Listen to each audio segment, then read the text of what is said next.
Welcome to Yogi Talk, a friend of Earth's channel. আজ সকাল থেকে বাজনা ঢাকের বাজের আওয়াজে আমাদের ঘুম ভেঙেছে। আজ আমাদের এখানে শীতলা পুজো, বড়নগরে শীতলা পুজো শুরু হলো। সকালে বেরিয়ে পড়বে, একটু পরে যারা যারা উপোস করবে তারা গঙ্গা স্নান করে এসে কুলো সাজিয়ে ঠাকুর আনতে যাবে। এখানে ঠাকুর আনা হয়ে গেছে। ঠাকুর আনার পর ঠাকুরকে একটু সাজসজ্জা ফুলে সাজিয়ে দেওয়া হয়েছে। এখানে আমরা বেরিয়েছি কুলো নিয়ে। এই কুলো নিয়ে সবার বাড়িতে নিয়ে যাওয়া হবে কুলো আর ঘট।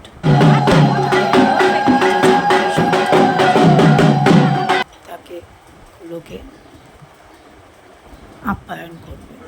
এইবার দেখো কুলো বসিয়ে দেওয়া হয়েছে, এবার ঘট বসানো হবে। এইভাবে আমাদের পুজোর দিনগুলো শুরু হয়ে গেছে। সারা বছর আমরা এই শীতলা পুজোর দিনটির জন্য অপেক্ষা করে থাকি।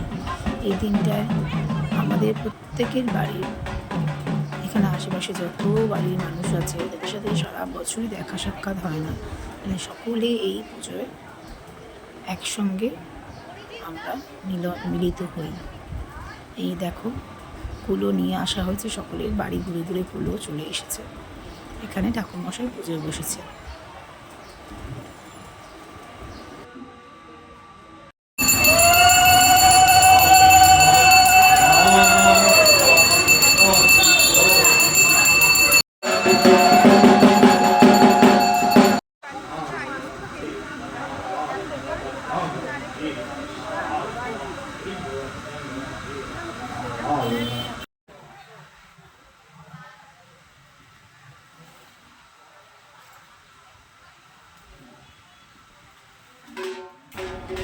এখন ঠাকুরমশাই আরতি করবেন।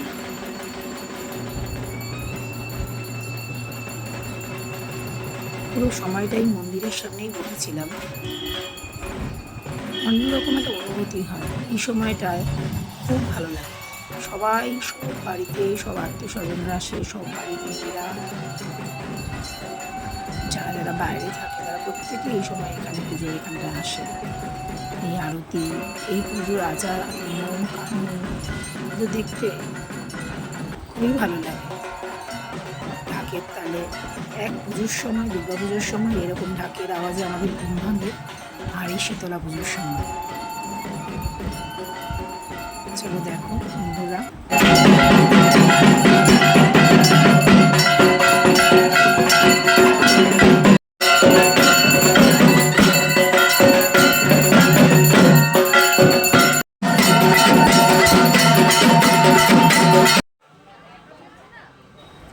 আরতির পর আমরা দিলাম অঞ্জলি।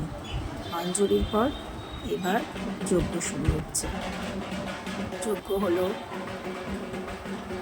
যজ্ঞের সময় আমরা পুরো মন্দিরটা প্রদক্ষিণ করলাম। আর মন্দির গরম হয়ে থাকে, সেখানে শীতল করার জন্য আমরা পুরো মন্দিরে এক রকমের গাছের পাতা থাকে, পাতা দিয়ে আমরা মন্দির জল দিতে দিতে মন্দিরটা প্রদক্ষিণ করলাম। এবার যজ্ঞ শেষ হয়েছে, এবার কুলো ভাসিয়ে দেওয়ার সময়। এবার যে কুলো প্রথমে নিয়ে প্রত্যেকের বাড়িতে বাড়িতে, এই পাড়াতে সবার বাড়িতে বাড়িতে গিয়েছিল কুলো নিয়ে প্রথমে যে শুরু করেছিল, সেই এখন কুলো আর ঘট নিয়ে এবার চলল পুকুরের দিকে। সেখানে আমরা কুলো জলে ভাসিয়ে দেব।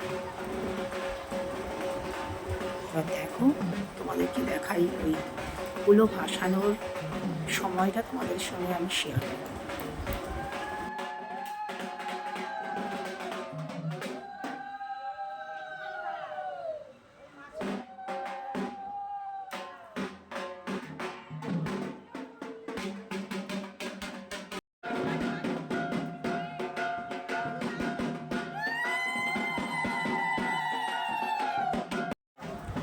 বাড়ির সামনে মেলা বসে গেছে।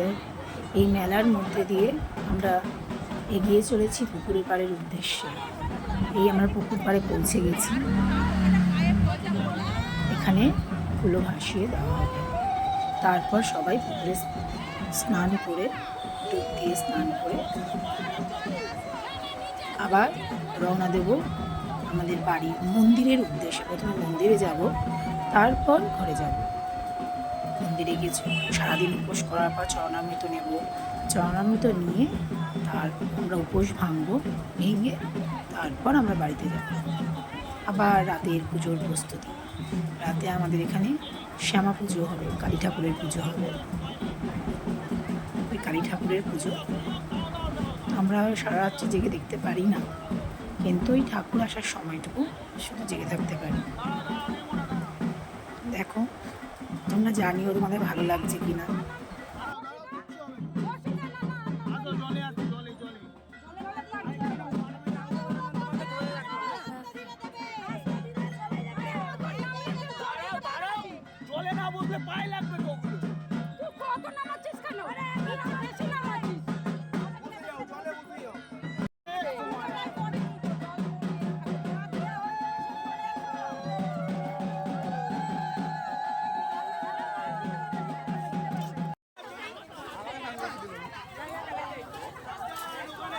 এখানে আমাদের পাড়ার একটি ভাইও রয়েছে, সেই ভাইটি সবাইকে খেয়াল করে নিয়ে যাচ্ছে।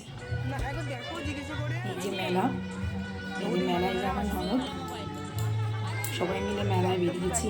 পুজো সব কমপ্লিট করে মেলা ভ্রমণে বেরিয়েছি। বাড়ির সামনে যে মেলা, এই মেলাতে একটু ঘোরাঘুরি করলাম।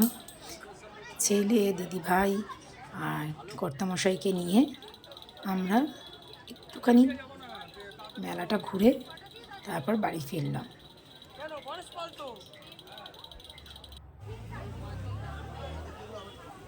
এই যে জিলিপি ভাজা হচ্ছে। মেলায় যাব, জিলিপি খাবো না, ফুচকা খাবো না, তা কি হয়?